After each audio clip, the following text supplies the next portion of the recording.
care who you are or what you bring to the table. I'm here for violence.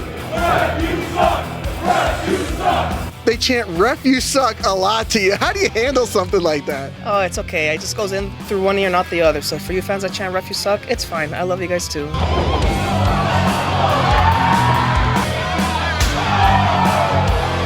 You just weren't born with the swag? Oh no! Something you gotta cultivate. You gotta develop. It's like an RPG, dude. You gotta gain the levels.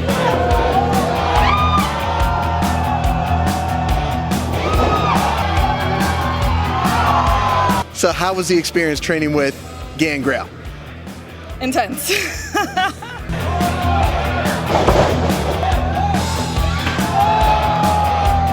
I really want this. My goal is to go to WWE, and like a lot of people would probably say, "Oh, it's a crazy dream," but that's how dreams happen.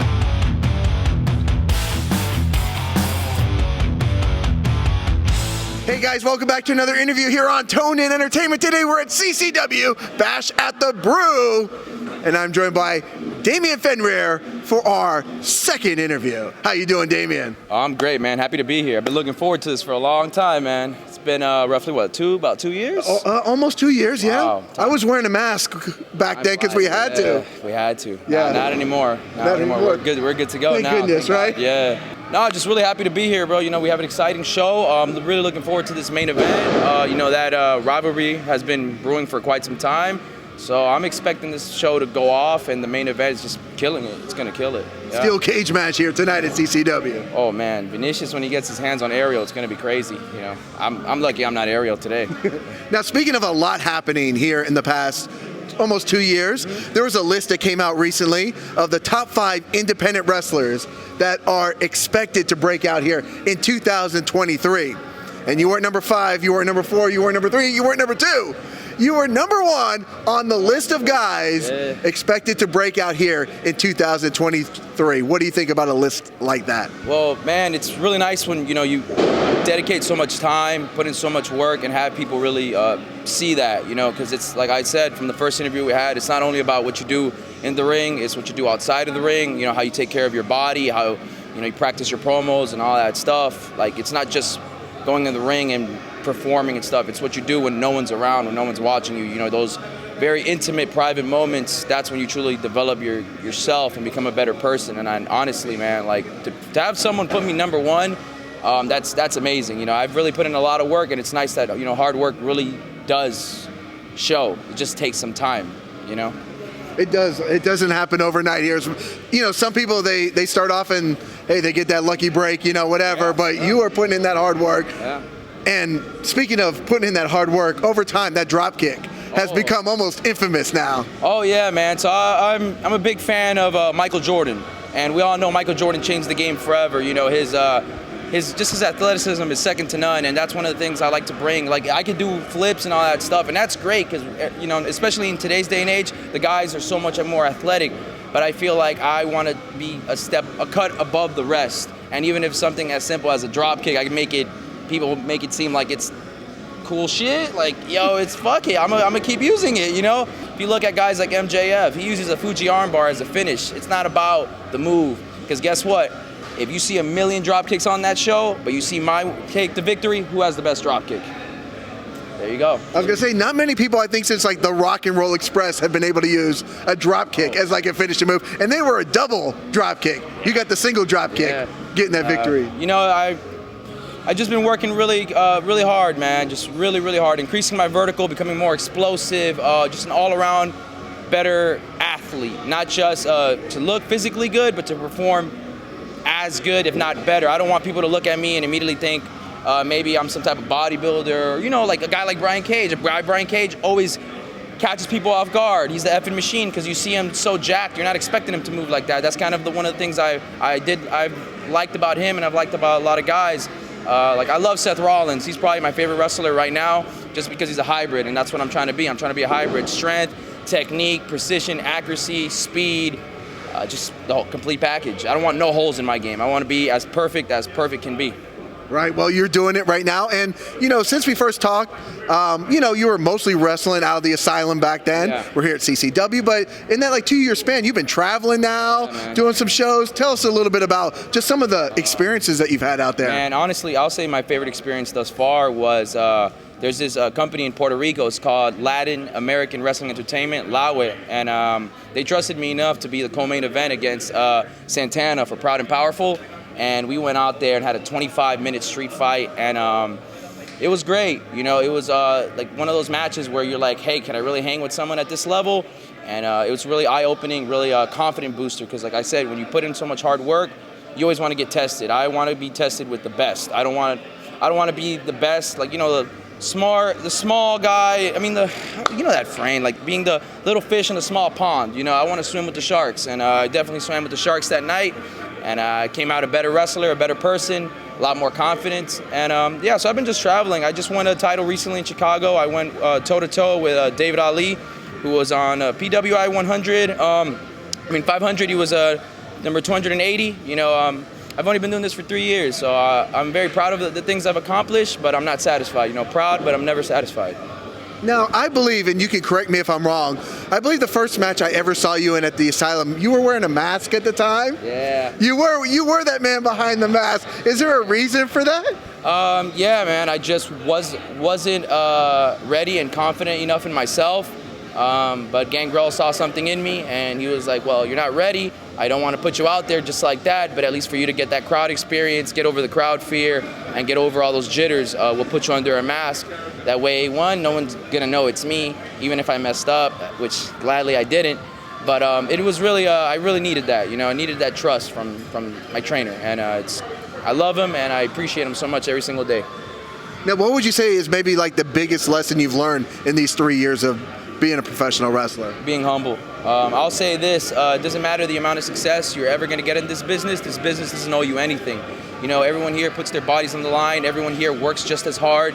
Some people might have different talents, abilities, but I respect everyone who steps into that ring, and I feel like we should all show each other respect and treat each other as equals. Doesn't matter if you're the main event guy, the pre-show guy. At the end of the day, if you're out here taking bumps and you're out here getting slammed, going off the top rope, all that stuff, I feel you're a warrior and a gladiator, and you should be respected as such. So that's my biggest thing. Stay humble. Stay humble, but how bad does Damian Fenrir want this? I want it 24/7, 365, even 366 on a leap year. Grind don't stop, hustle don't quit, shine like no other. I'll be on some other shit. I put in the work effortlessly, I relentlessly, I don't sleep. I really want this. My goal is to go to WWE, and a lot of people would probably say, oh, it's a crazy dream, but that's how dreams happen. You need to have crazy dreams. You can't aim for small dreams. You got to aim for big dreams, and you'll see a lot of great things will happen until you reach that. As Gangrel says, the journey is the jewel, and that's how I see it. I don't think it's a stretch dream there. I have a feeling that sooner or later I'm going to see that flyer or that card that has Damian Fenrir. Man, that'd be great, man. Like I said, been a fan of this since I was 9 years old. John Cena is the guy who actually inspired me to do this, but I'm seeing guys like Eddie Guerrero, Rey Mysterio, Rob Van Dam. Those were the guys growing up watching. And then now, in today's day and age, guys like Kenny Omega, Seth Rollins, Drew McIntyre, especially a guy like Drew McIntyre. I mean, as you remember, he was the chosen one. They released him. He went to the Indies, tore it up, came back, became a huge star. I watch all these guys because I want to be as good as them. If not, actually, I want to be better than them. That's not being cocky or anything. I just feel like you have to set high goals for yourself, and they might be my idols, but I want them to be my rivals one day. Now, I love watching you in the ring, and we've talked about you wearing a mask, but I've also seen you wear a costume from time to time as well while doing some wrestling. You've done some cosplay wrestling. That's been dope, man. That's actually really dope because it takes you out of your comfort zone, especially I feel like it's good to be able to play multiple characters. It shows how diverse you are. I've done Deadpool before, so I had to do a lot of comedy stuff. I've been Nightwing, so I got to be a little more heroic. I've even done Skeletor. Pretty soon, if I'm not mistaken, they said I should be Neymar. Okay. I don't know who that is. He's from Marvel. He's like the Aquaman version of Marvel. I'll probably be doing that at the next cosplay one, and it's fun. Honestly, it's probably the most fun because that's you get surrounded by people who love this, and you tell people love this because they're putting on a costume and still taking all these bumps. That's how you know when people love wrestling. Right, the one I saw you in, you were dressed as Skeletor, one of my favorite villains from the 80s. So I had 2 reasons to cheer you in that particular match. Man. Funny enough, I don't know much about Skeletor. I'm gonna be real with you. I'm more of a He-Man guy, you know? Okay. You know, Skeletor's cool, but I always want He-Man to whoop that ass, so definitely would prefer to be He-Man, but it's still... But you're a heel, though. Oh, man, but just because you're a heel don't mean you can't appreciate a warrior like that. Like I said, I respect everyone here. We're all warriors at the end of the day, and I've always been a fan of, we spoke last time about anime and stuff like that. Guys like Dragon Ball Z and Naruto and all those things, because they all put a positive message out there to never give up. You know, no matter how hard your dreams might seem, as long as you keep pushing, keep pushing yourself to your limits, and you're gonna fall. You need to go through pain in order to become great. It can't just all be crystal clear, because if that was the case, then everyone would be doing this.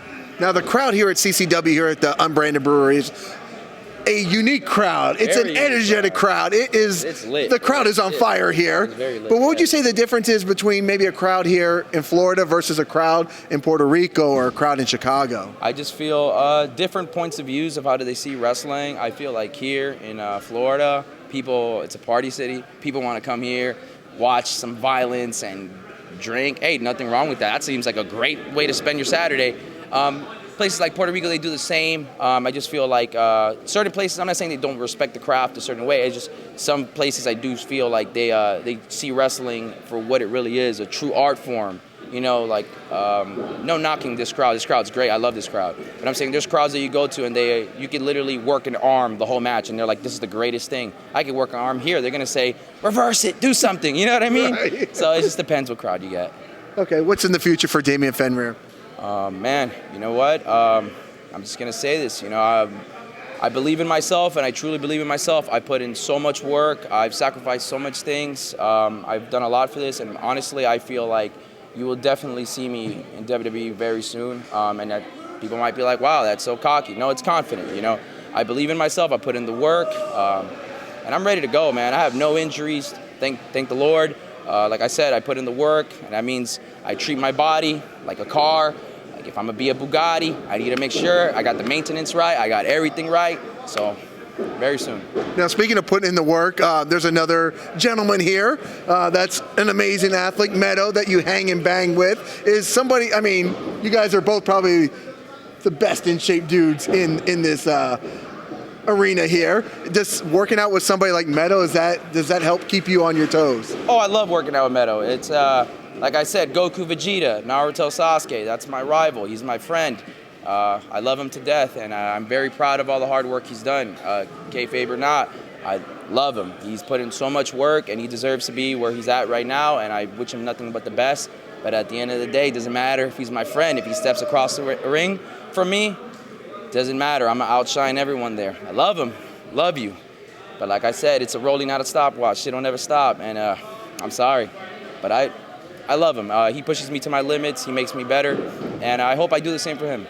Now, when I interviewed Alan S2S Martinez here, he was talking about tag teams, and he said if he could pick one guy to tag with in the entire company, he said Damian Fenrir. Oh man, Alan's phenomenal. He's such a great athlete. He's such a humble guy too. It's crazy the things he could do.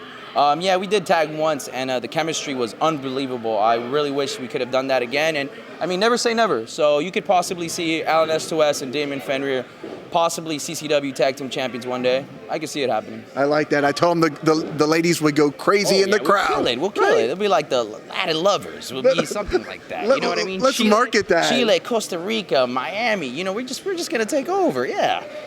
I love that. Let's make that happen. Oh, definitely. Right? I would love that. I would definitely love that. If it's not Alan S2S, it'd be definitely in an alternative universe. It'd be Meadow. In an alternative universe, Meadow, yes. Where I was a good guy. Probably. Where you were a good guy. You are a pretty great guy, but in that ring, you were certainly a bad guy, and I absolutely love it. I love it. Let's be real, man. You're trying to win, and I'm sorry. I can do all my flashy stuff, but at the end of the day, I feel like necessarily being a bad guy is it's quite fun, because at the end of the day, heroes are cool, but as you've seen, people always turn on the heroes. Why not just become a I won't say for now that I won't be a hero one day, but at the end of the day, my journey might possibly take me there one day. For right now, I'm enjoying the ride, and people can boo me, but at the end of the day, I know they boo me, but after the show, they want to take pictures with me, so I must be doing something right, you know? Speaking of taking pictures, I haven't seen any Damian Fenrir merch. Do we have merch? Do we have 8x10s? Everybody else got some stuff? It's just like I told you, I've been so dedicated on my craft and so dedicated on wrestling that even though, yes, I should be putting time to doing that, like I said, my goal is to go to WWE. I'm not knocking anyone who gets merch. Absolutely, I should get merch, but I'm just so focused on my craft right now. I'm just focused on becoming the best version of myself. But definitely merch should be coming on the way soon, but like I said, right now my main goal is to become the best I can be. That's pretty much it. Like, when it happens, but that's pretty much it, man. Fantastic. Let's let everything in the universe come together as it should be. If you're not feeling it right now, you're not feeling it, right? Yeah, absolutely, man. You know, positive energy attracts positive energy, and negative attracts negative. You know, I stay positive, and like I said, I wish everyone here, honestly, I respect and love everyone here. It's such a great environment. You know, like one of the guys I wrestled not too long ago, beat him, Ozzy Killmeister. Yeah, I saw that poser around here. Yeah, that poser, you know. He puts in a lot of work, and he sells a lot of merch. He's probably, I'm sorry, I love Cha Cha Charlie, but it looks like they might be a new top babyface here, and I definitely feel it's Ozzy Killmeister. He puts in a lot of work. As you can see, he's over there in the ring already, trying to be a ring general and stuff, but I respect him. I love him. Everything in the universe will come as it's supposed to be. Is there anything else we need to know about Damian Fenrir before we let you go? Nah, man, I'll just say, stay positive. Never let anyone shit on your dreams. Never let anyone tell you you can't do nothing. People see me now like the way I am, but I wasn't like this all the time. I was a very skinny kid growing up. I wouldn't say I was bullied, but, stuff of that nature. But all that stuff just motivated me to become better. Now it's the same people who back then thought they were cooler than me are the same ones now trying to ask me for a picture, trying to ask to come to my shows and all that stuff. And I feel like as long as you stay true to yourself, everything will go full circle, and God will bless your life in the right way. Just at the end of the day, hold no remorse in your heart and just stay positive, man. That's it. That's the best way to say it. Stay positive. Well, fantastic advice. Well, Damian, thank you so much for joining me. I'm so happy to have this interview, bro. You have no idea. This guy's so awesome. I showed up like an hour late, and he was still here. So this guy, props to this guy right here. All right? When Damian Fenrir says, "Hey, can we do the interview?" I make it happen for you, brother. I love you, man. You do great stuff, and I know nothing but big things come in the future. And when that time to come sign, one day down the future, you know who gets the first interview, right? Yeah, you're getting the first. That's what I'm talking about. Well, I know big things are coming for you, man. So, guys, if you like interviews like this with Damian Fenrir, because it won't be the last one, make sure you hit that red subscribe button so you can stay tuned in here to Toned In Entertainment for future videos. Subscribe to the channel. Do it. Go now. Do it now.